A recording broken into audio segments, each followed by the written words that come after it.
In Okodo village, life was slow and calm. Families worked on small farms and fished in the nearby river. Children helped at home and learned simple reading and writing at the local school. People lived by old ways and traditions. They woke up with the sun and went to sleep when the day ended.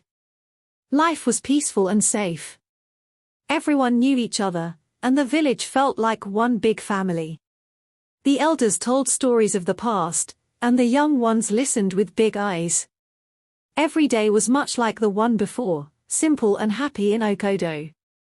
One bright day, a bus full of city kids from Lagos came to Okodo village. They wore new clothes, carried bright books, and spoke in a lively way. The city kids looked very different from the village children. Everyone in the village was very excited and curious. They had never seen so many people from the big city before. The visitors talked about tall buildings, busy streets, and many fun things. Their words made the villagers dream of a world beyond the simple village. The children and elders listened closely, imagining the exciting life waiting far away in Lagos. After the city kids left, the people of Okodo began to dream. They talked about learning new things and going to school in the big city. The elders met under the old mango tree to discuss a new idea.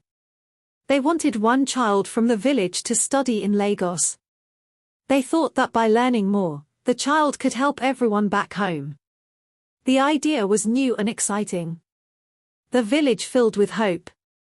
They believed that this child would bring change and pride to Okodo. The whole community started to plan for this special journey to a bright future. After much talking, the villagers chose a kind and smart girl named Ada. Ada was known for her gentle smile and bright eyes.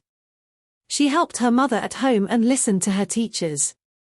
Everyone agreed that Ada was ready for the big city. Her family and neighbors were very proud. They gave her small gifts and prayers for a safe journey. Ada promised to work hard and make the village proud. Even though she felt a little scared, she knew that her village believed in her. With a brave heart and hope in her eyes, Ada prepared to leave Okodo and step into a new world. The day came for Ada to leave. The whole village gathered at the small bus stop near the village square.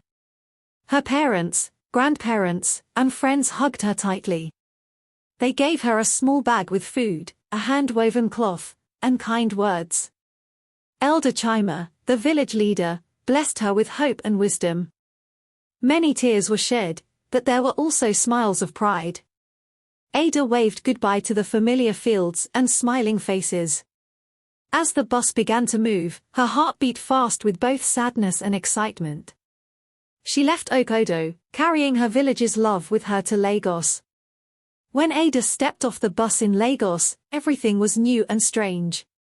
There were tall buildings that touched the sky and noisy streets full of cars and people. Bright lights and loud sounds filled her eyes and ears. Ada felt both amazed and a little scared. She saw big markets, busy roads, and people who seemed always in a hurry. Even though she missed Okodo, she was determined to learn and do her best. Each new sight and sound taught her something about this big city. Ada promised herself that she would be brave and make her village proud, no matter how different things were. At school, Ada felt shy and lonely at first. Soon, she met Chiamaka, a friendly girl who quickly became her best friend. Chiamaka showed Ada around the school and the busy streets of Lagos. She explained how to cross the roads safely and where to find yummy food. They laughed together and shared secrets about their homes. Chiamaka's kind smile and helpful ways made Ada feel warm inside. Together, they explored small parks and quiet corners in the big city. With Chiamaka by her side, Ada learned that even in a new and busy place, friendship could make life feel safe and happy. Life in Lagos was not as easy as Ada had imagined. The small money her family sent from Okodo was not enough for all she needed. Sometimes, she went to class with a growling stomach because meals were too expensive. Ada worked hard to stretch every kobo, saving pennies to buy her books and food. She missed the warm, full meals of her village. Despite the struggles, she studied every day, dreaming of a better life. Ada's heart was heavy, but she remembered her family's love and the hope of Okodo. She believed that if she worked hard, one day she could help her family and make her dreams come true. At her new school, some children made fun of Ada. They laughed at her simple clothes and the way she spoke. They called her names like village girl and teased her for being different. Their hurtful words made Ada feel small and lonely. She tried to hide her tears as the mean voices echoed in her ears. But deep inside, Ada remembered the kind words of her family and the promise she made to herself. Even though it was hard, she tried to be brave. She kept her head up and worked hard in class. Ada learned that being different was okay and that true strength came from within. As Ada watched Chiamaka, she noticed that her friend seemed to have more money than expected. Chiamaka often bought new shoes and pretty dresses. Ada wondered how she could afford these things when money was tight for most. When Ada asked gently, Chiamaka smiled and said she had a small way of earning money. But she did not tell Ada much about it. The secret made Ada curious and a bit worried. Ada knew that sometimes secrets could lead to trouble. She hoped that Chiamaka's secret would not hurt her or change their friendship. The mystery of Chiamaka's easy money stayed with Ada, making her think many days. One evening, Ada felt very hungry and tired. The little money from home was almost gone, and she did not know what to do. A person in a kind voice offered Ada an easy way to get money quickly. This idea made her heart beat fast with both fear and hope. Ada thought about it hard. The offer promised a quick fix for her money troubles. Even though it did not feel right, Ada felt desperate. She remembered the kind smile of her mother back in Okodo. Torn between need and what she had been taught, Ada wondered if she should try this new path. It was a very tempting offer in her difficult time. Ada finally asked Chiamaka about the secret way to earn money. In a quiet corner of a small street, Chiamaka whispered the truth. She explained that she earned money by doing jobs that were not good for her heart. It was work that many people did not talk about because it was dangerous and wrong. Ada listened with wide eyes. The secret made her feel very sad and scared. She did not want to do something that would hurt her or bring shame to her family. Even though she needed money, Ada realized that this secret work was not the answer. The truth weighed heavy on her, and she felt lost in her thoughts. Even though Ada felt scared, her hunger and need for money made her take a step toward the secret work. One night, she followed Chiamaka to a quiet, hidden place in the city. Her heart beat fast as she walked slowly in the dark.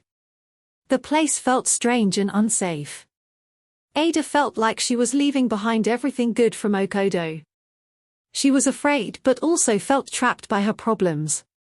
In that moment, Ada knew she had taken a step into a world of trouble. The decision made her feel heavy inside, and she wondered if she would ever find her way back to the path of goodness that her village taught her. After trying the secret work, Ada suddenly had more money in her hands. For a little while, she felt happy and less worried. She bought tasty food, a new dress, and small toys that made her smile. The quick money made Ada feel special and free. But soon, she began to feel that something was not right. The joy was shallow and did not fill the emptiness in her heart. Ada missed the honest life she knew in Okodo. She started to feel that the money came with a heavy price. The quick joy was like a bright flash that soon faded into darkness and regret. Not long after, Ada started to feel very sick. At first, it was just a little tiredness and a stomach ache. Then, her tummy began to swell, and she lost her bright color. Every day, Ada felt weaker and had trouble going to class. Her body hurt, and even her smile began to fade. Friends and teachers grew worried about her. Doctors in the city could not find the reason for her sickness. Ada felt that her body was telling her that something was very wrong. The sickness was a hard lesson, a sign that the secret work had hurt her. Ada wished she could feel strong and healthy again. Ada's friends in Lagos saw that she was very sick. They could not help her anymore and decided it was best to take her back to Okodo village. The journey was slow and quiet. When Ada arrived in her home village, her family rushed to her side. They hugged her and wept gentle tears, hoping the familiar air of Okodo would help her heal. In the calm of the village, Ada felt a small spark of comfort. The simple homes, kind neighbors, and gentle traditions made her feel safe again. Ada knew it was time to try and get better, and that her village would always care for her. When Ada returned to Okodo, the villagers were very sad. They saw that the bright, strong girl had become weak and pale. Neighbors gathered around her small bed in the family hut, whispering soft words of sorrow. The elders looked at her with worried eyes, thinking about the choices that had led her to this pain. Ada's parents held her hand and promised to help her get well. The whole village felt the loss of the happy spirit that Ada once had. They all wished to see her smile again. In that quiet moment, everyone learned how important it was to follow good paths and care for one another. One cool evening, the wise elders of Okodo met under the large Iroko tree. Elder Emeka spoke in a soft, calm voice. He explained that Ada's sickness was not just a common illness. He said that she had taken a wrong path that hurt her body and spirit. The elders reminded everyone that in Okodo, children were taught to follow good ways and respect family rules. They also said there was a way to heal Ada with old herbal medicine and prayers. Even though their words were serious, they hoped that Ada could learn from her mistakes and get better with their help and love. Under the caring hands of the village herbalist, Mama Afima, Ada began to heal. Every morning, gentle herbs and warm water were given to her. The elders prayed over her and told her kind stories of hope and forgiveness. Slowly, Ada started to feel a bit stronger.